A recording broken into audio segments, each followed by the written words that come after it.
Now this is where the pot shatter. Dana's head done got fatter because popularity means everything and rankings just do not matter. No, baby, no. Why are you guys celebrating? Like, why are you guys clapping? Hold it down. It's not funny. Listen. Guys, I'm upset, man. And, I've been busy. It's been Thanksgiving weekend, holidays. I've been feeling horrible, under the weather. I've been so sick, bro. Like, I woke up so sick today. I even feel so sick making this video, but I'm going to be angry throughout this video. This is going to be a big rant from me. I'm going to be reacting to the 324 and 325 announcements, but these are literally the two worst main events I've ever seen in my life. Like, I don't think you could have drew up two worst main events. I don't know how the UFC thought of this. Like, I feel like the UFC actively said, let's make sure to kick off this UFC Paramount collaboration with the worst cards possible. UFC Paramount is starting the downfall of the UFC. Now, I've always heard some people, and I used to laugh at them and call them idiots. UFC's turning into WWE, man. Yeah, shut up, dude. yeah, I'm sure you believe that. I'm sure you believe the UFC is going to turn into WWE with like a popularity contest and like rankings don't matter. No, they're all right. Everyone who said that, I said that before, but I was saying it more as like, if this keeps happening, it's going to turn into WWE on some like joking shit. Like, I was not being dead ass. This is showing me right here that the divisional ranking system in the UFC doesn't actually hold any weight and doesn't hold any significance outside of showing fighters who the best are. And just because they're the best, we're not going to give them a shot. Now, look at these two main events, guys. Justin Gaethje, Paddy Pimblett. Listen, first, let's get this straight. Arman Tsarukyan did not need to fight Dan Hooker to still be number one contender. He was already number one contender. He was supposed to fight Ilya next. That was the basis. I feel like after his fight with Dan Hooker, it just did nothing but solidify that. Because people would be like, well, you haven't fought since Charles Oliveira. And even though you beat Charles, who's one of the best, you took too long and then you missed weight. The punishment after missing the weight pulling out last second for Islam Makhachev, the punishment was, okay, now you're going to weigh in as a backup and make sure you actually make the weight. He made the championship weight. At that point, you're good, bro. You served your punishment. You physically had to cut weight for a fight you didn't even participate in. All right? You did what you had to do. You proved to us you can make championship weight. Cool. He didn't need to fight after that. He fought Dan Hooker. Not just fought Dan Hooker. I would understand if it was a boring 25-minute hug fest where you just kind of, man, let me just hug Dan Hooker for 25 minutes and did nothing. That's not what happened either. He destroyed Dan Hooker in every aspect of fighting, striking, grappling, ground and pound. That was one of the most entertaining grappling dominations and striking performance I've ever seen in the UFC, period, this year. Destroyed him. It wasn't a lackluster moment. He wasn't just laying and praying. He was laying and fucking putting holes in his head. Putting holes in his head. He's fucking putting holes in his head. And then he submitted him. That's a statement. That's not just like, okay, I won. That's a statement. So that not only like, after that, I was like, okay, let's be real. I actually made a tweet. And the tweet, I was like, there's no way, like, he's not fighting Ilya next. Now, when I found out Ilya Sapori said he's not going to fight for the first quarter of the year, I smiled to myself like, it's going to be a vacant belt. There's literally no possible way that this is going to be for vacant belts. And Arman's not going to be a part of it. I'll be real. That didn't even slip my mind. Like, okay, my brother, back up, brother. Back up, brother. I don't need you to... Why are you zooming in on me? No, but I mean, deadass guys, there was nothing in my body that would tell me if it's a vacant belt, of course Arman's going to fight for it. It was a matter of, is Arman going to fight Ilya next or is he going to fight some random guy next? So when the word vacant title popped up, an interim title, I knew Arman was going to be a part of it, or so I thought. They gave it to Justin Gaethje and Paddy Pimblett. Now, let's get this straight. Both of these guys, Justin Gaethje and Paddy Pimblett, don't deserve this shot. Justin Gaethje beat Fiziev, who's coming off 2 years layoff, he was on a losing streak, I believe. And then he beat him. And then Justin Gaethje beat him. 2-year layoff Fiziev, congrats. He beat a 2-year layoff guy who was riding a loss before he left. Cool. Paddy Pimblett beat Michael Chandler. Who does that to Mike? Who beats Michael Chandler, man? So, like, at this point, we know that Arman beat Charles. Arman has beaten Dan Hooker now. Like, Arman is already number one contender. He's the only stylistic fight that would make sense for Ilya. So, when the vacant title comes, Justin Gaethje shouldn't even be a thought. Same with Paddy. Well, Paddy should be a thought, but maybe Arman versus Paddy.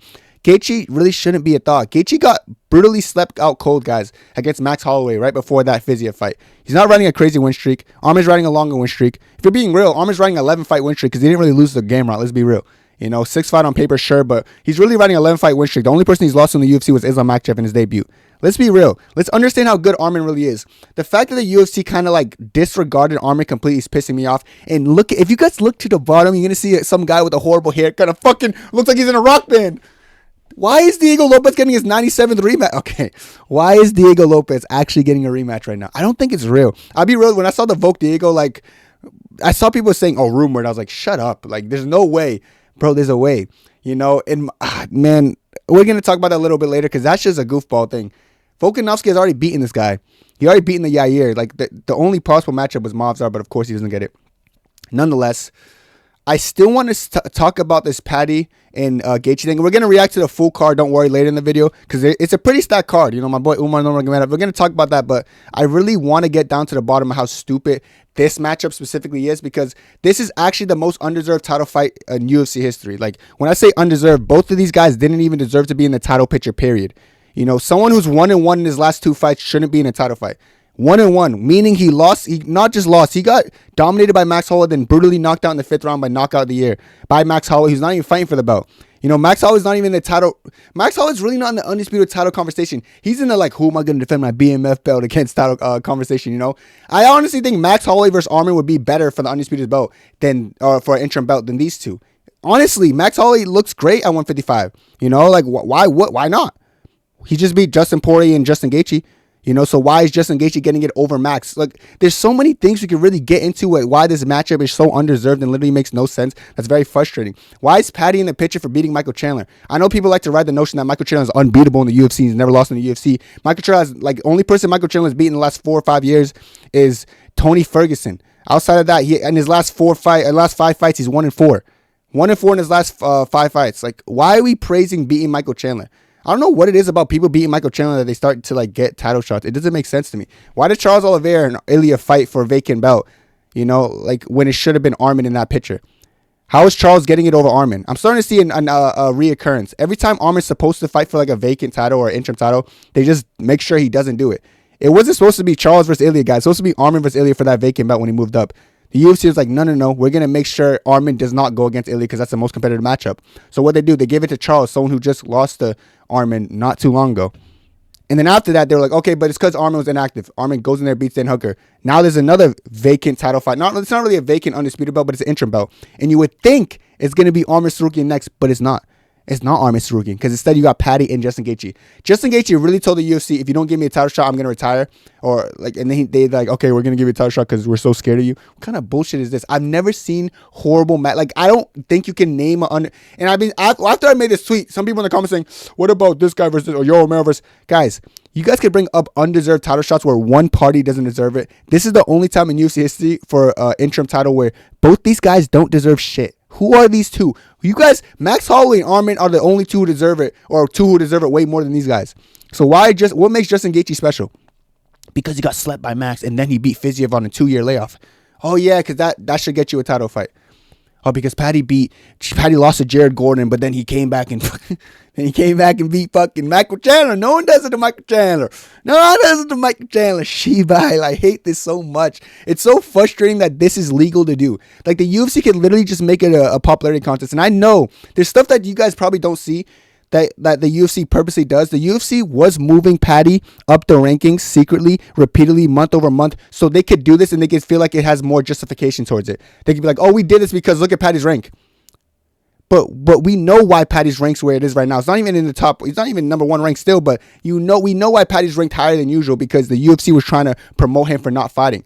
While Arman's not fighting, he's getting scolded at. When Paddy's not fighting, he's actually getting brought up. This is just disgraceful. Like, I think us as fans shouldn't be like, oh, well, this is still going to be a fun fight. Let's applaud it. Because that's enabling the UFC to continue making things popularity contests and continue to, like, go down that WWE route. This is actually really bad for the promotion, guys. I don't want people to think this is like me just being annoyed because the rightful guy didn't get it. This is not good for business. This is going to start trends where, like, people just get title shots not based on their skill, but based on, like, how much reception they get to the public. And Arman's a lot more popular than both Paddy and Justin Gaethje, which is unironic. But they're still giving all the praise to these guys because they see something in them. The UFC's been scouting Paddy and glazing Paddy for far too long, guys. And then the Justin Gaethje edition is to make sure Paddy doesn't lose. I'm not saying Paddy has... Paddy's going to smoke Justin Gaethje. I do think Paddy has a good chance of beating Justin. I'll say that much. You know, I'll react to the full card in a little bit and tell you guys a little bit of my early picks. But if the UFC gave Arman, Patty, they don't think Patty's going to beat Arman, which is going to ruin the UFC super fight of Ilya versus Patty. And people might be like, okay, but Kenny, obviously Arman's going to fight the winner of this. That's what like normal people with logic would think. But like I said in the rap in the intro, Dana White's head's only getting fatter. He's getting dumb. He's getting dumber. You know, of course you can see Arman's tweet, make it make sense, because of course Arman's going to be pissed off. But to be fair, like look at Patty. Look at the people Patty beats, bro. Who beats Michael Chandler, who's on a 4-fight losing streak? Who beats Bobby Green on that 2-fight losing streak? And who beats Tony Ferguson on an 8-fight losing streak? I'll be real, Patty's doing it to the best. These are all fucking top 5 UFC fighters of all time, man. So I understand why Patty got it, you know. Robert, just again, I don't know. I understand Patty. Despicable, bro. You got to feel for Arman. There's a certain point where like, okay, I can see the UFC's clearly trying to fuck it. They hate Arman. They really hate Arman. But you can't say they're punishing Arman for something because he already made up for it when the second he made the weight. And then the second he fought Dan Hooker and dominated. Despicable, man. Now, before I even get to the whole Lerone Murphy thing, this is what I want you guys to know for the people who don't know. Dana White does confirm that no matter what happens, you know, it's still going to be Ilia Topuria fighting the winner of this. So a lot of people might be like, okay, Kenny, don't worry because Arman's going to fight the winner. Look at what Dana White actually says when he's making this announcement. I actually didn't get to watch this because I was attending Thanksgiving feastus, and you know I was in the corner. You guys ever get your vibe ruined in the middle of Thanksgiving? So then you go in the corner and start looking around, you know, picking out your fingernails, maybe getting a little chicken leg piece and taking a little bite. That's how it felt, man. When I found this news out, it pissed me off, dude. Obviously, you just saw Gaethje versus Paddy Pimblett for the interim title. Earlier, Topuria posted, I'm dealing with some personal problems, so I'm not gonna fight the first quarter. So the winner of Gaethje versus Paddy will be the interim title, and then they will face Topuria. Obviously, you just saw. And what gets me mad about Dana White, I think specifically, that makes me want to start hitting people who are next to me and get me upset, is that Dana White, guys, for this specific, he's not explaining for this specific situation why Arman's not getting it. He's trying to brush over it. Kind of a thing I was seeing Ilya do, like brush over Arman. He's just not going to address Arman because the second he addresses Arman, he starts to realize he's going to look like a fool. You can't address a situation that you know you're completely in the wrong by, which Dana's going to think it's okay. He's going to be like, I didn't address it because it wasn't serious. No, you didn't address it because there's nothing to address. You can't address it because if you open your mouth and talk about this situation, you're going to have to publicly say, I didn't give Arman the shot even though he's more deserving because I didn't want to give him the shot because I don't like him. You can't say that. So you're not going to turn around and mention it. You're just going to be like, oh yeah, Paddy versus Gaethje, and the winner is going to go against Ilia Topuria when he's ready. Bro, you guys can, this is why I think the company is slowly digressing. And I don't know why they're waiting till, I don't know why Paramount specifically, they decided to go like popularity rules all and only got to be popular, rankings don't matter. At this point, throw away the UFC rankings. The UFC rankings has no staple anymore. There's no need of having UFC rankings if you don't take the rankings into consideration when you're picking the next fight. The fights aren't necessarily picked on who's most deserving nowadays. It's picked on who Dana White wants to see fight the most or who he thinks other people want to see fight the most. You know, this is the most despicable, disgusting thing I've ever seen in my life, which is pissing me off a lot. Like I was actually getting mad about this, man. I was just chopping at the bit just to get this video out because this specific situation got me so angry. I don't understand why I don't know. First of all, I don't know why anyone should praise this. This shouldn't be looked at as a positive thing at all. I don't care if Paddy's your favorite fighter of all time. I don't care if Justin Gaethje's the legend. He's a favorite fighter of all time. We can't go over here right now and start praising situations like this because if we praise this situation, it's going to happen more and more and more. And it's going to get to a point where we're going to see no guy deserving if people don't like the fighter or don't like this. You can't even say you don't like Arman's style. He's never had a boring fight. But like, if this keeps getting praised and pushed, we're going to start seeing stupid fights that make no sense. I actually do think Islam Makhachev versus Kamaru Usman is going to happen really soon. And although that's going to get me happy, I know it's not a deserving situation for Kamaru Usman. So it's going to be a little bit frustrating for me in that sense as well. So even if it is fighters I like, I still won't get on here and be like, yeah, man, Usman deserves it. Because I know deep down, does Usman have more of like a inclining than most of these guys? Yes, of course, because like he's a legend. He's a staple. Like he's a GOAT, you know, so that does things for Islam's legacy. Whereas this, like, Paddy Pimblett's not a GOAT. Paddy Pimblett's not, he's an up and comer who's gotten handpicked easy fights to make sure he gets pushed up by the UFC in the right way possible. There's a reason the UFC didn't let Jay Gordon rematch him because he's too hard. There's a reason that he's giving, like, the UFC's giving Paddy Pimblett guys who are on a downfall, like Tony Ferguson, like Michael Chandler, because if he beats those guys, they could be like, well, they're staple names, they're household names. Even though they're on the downfall on a crazy losing streak like Bobby Green, we're going to praise it because who beats Bobby Green? Who beats Michael Chandler? Who beats Tony Ferguson? Well, everybody. Everybody beats them at that point in their career. But I do see what the UFC is doing, trying to gaslight people like these are crazy oppositions and no one does it to these guys. So that's why Paddy's more deserving than Arman. But I'm not buying that, and no one should really buy that if you have common sense and you have an IQ. If you have a negative IQ, maybe I understand why you're praising fights like this.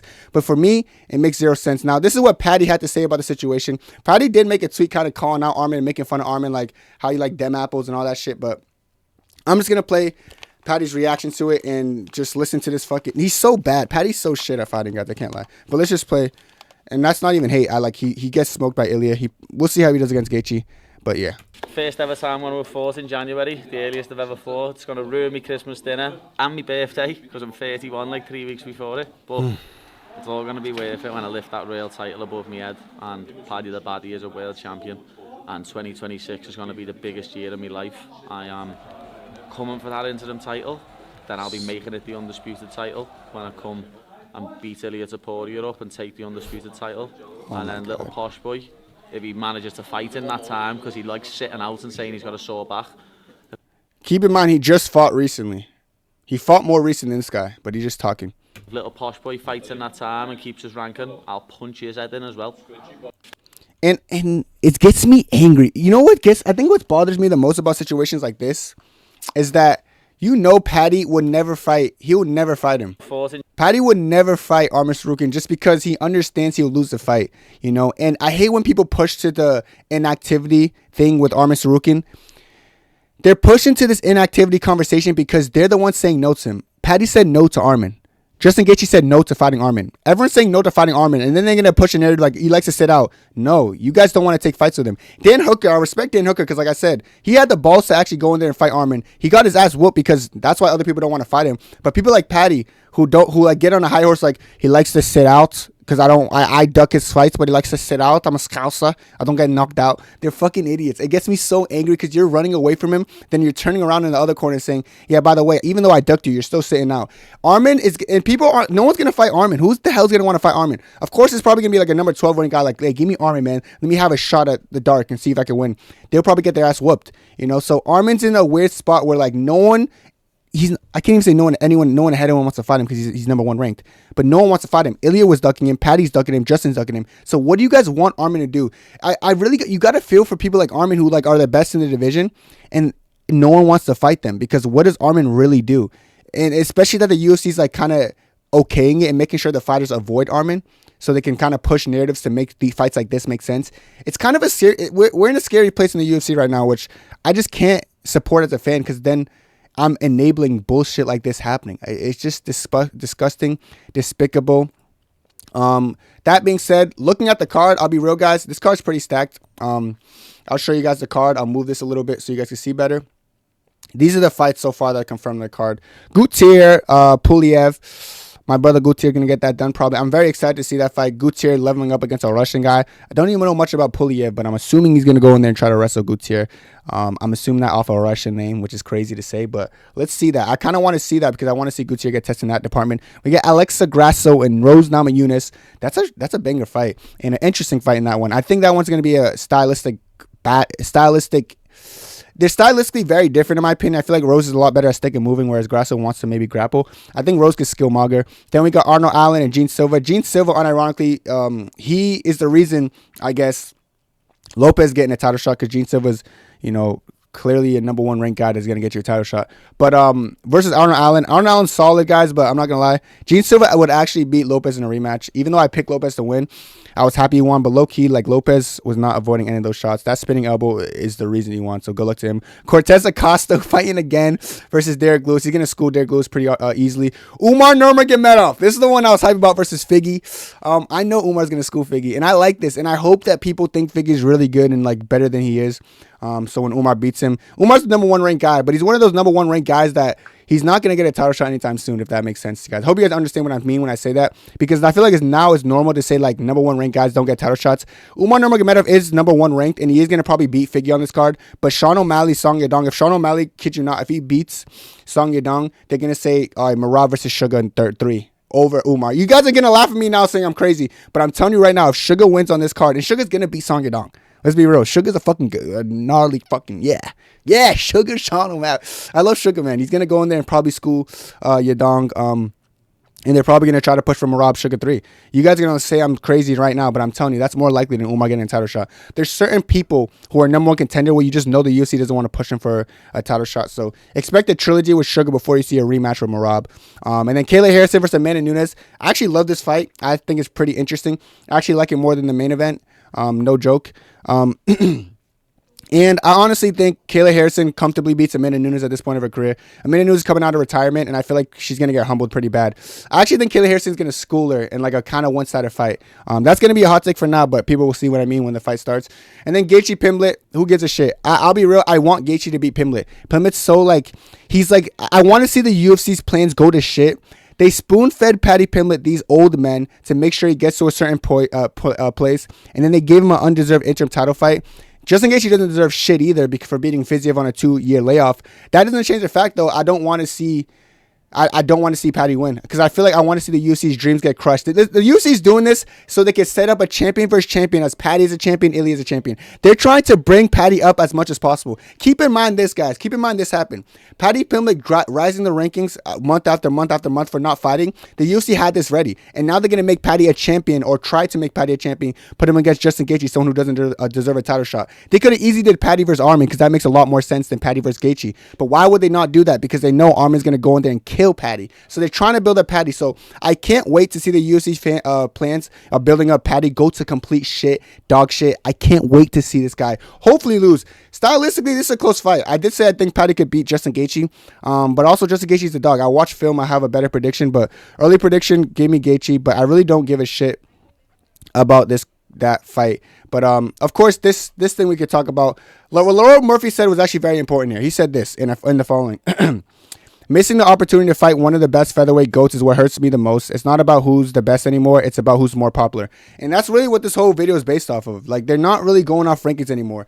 And I'll be real, Lerone doesn't deserve it more than Movsar in my opinion, but I do think Lerone is more active than Movsar, so I wouldn't mind a Lerone versus Volk, especially because I haven't seen Volk fight Lerone.